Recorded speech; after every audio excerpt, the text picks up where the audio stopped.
అండి విజయ్ దేవరకొండ మాట్లాడిన వ్యాఖ్యలు అయితే చాలా సంచలనంగా మారినాయి.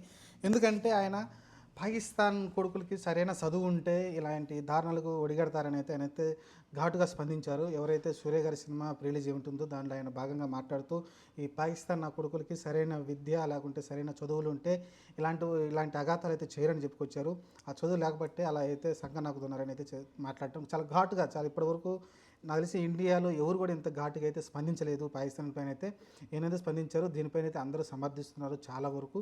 సరే, సమర్థించిన వాళ్ళు కొంతమంది ఉంటారు, ఎందుకంటే వాళ్ళు ఇండియాలో ఉన్న దొంగలు అనుకోవచ్చు ఒక రకంగా.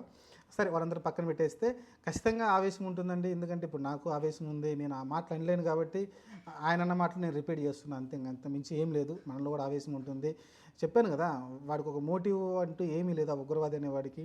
ఎందుకంటే వాడికి ఏంటి, సరే వాడు పాకిస్తాన్లో ప్రశాంతంగా చదువుకొని మంచి ప్రశాంతంగా ఉంటే మంచి ఎడ్యుకేషన్ ఉన్న వాళ్ళైతే ఇలాంటి పని చేయరు కదా. లేదంటే వేరే చర్చలతోటి దాన్ని వాళ్ళకి కావాల్సిన పనులు నెరవేర్చుకుంటారు.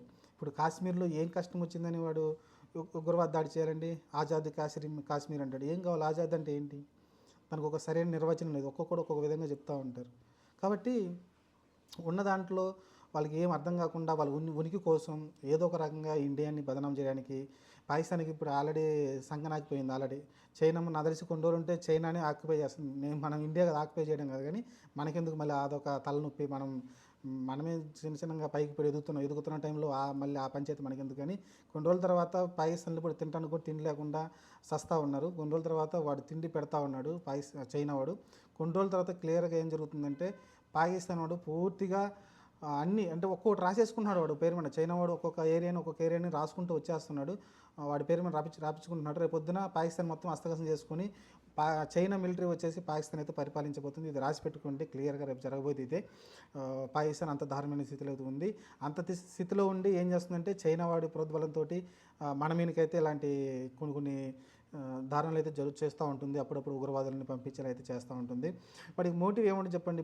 ఇక్కడ ఉన్న ఈ ముస్లింలు ఎవరైనా ఏమైనా అంటున్నారా? ఇప్పుడు మనం హైదరాబాద్ కావచ్చు, చెన్నై కావచ్చు, బెంగళూరు, ఢిల్లీ ముస్లింలు ఎవరు ఏమంటున్నారు నాకు అర్థం కావట్లేదు. ఎవడు పని వాడు చేసుకుని ప్రశాంతంగా పోతున్నాం.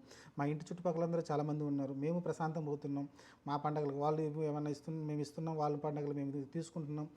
కాబట్టి అన్నీ ఇచ్చిపుచ్చుకునే విధంగా మంచిగా ప్రశాంతంగా పోతున్నప్పుడు వాడికి ఏం తక్కువైందని చేస్తున్నట్టు తెలియదు. విజయ్ దేవరకొండ మాట్లాడేందుకు తప్పే లేదు. అలాంటి వాళ్ళే కరెక్టు, అలానే మాట్లాడాలి కూడా.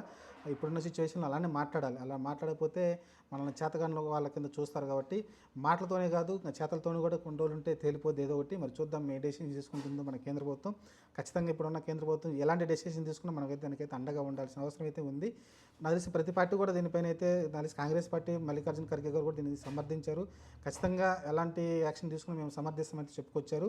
ఎందుకంటే చనిపోయింది సామాన్య ప్రజలు ఏం చేశారండి? కాబట్టి సామాన్య ప్రజలు అక్కడ చనిపోయింది. చూద్దాం మరి ఏం జరగబోద్దో. విజయ్ దేవరకొండ మాట్లాడిన మాటలైతే సంచలనంగా మారినాయి.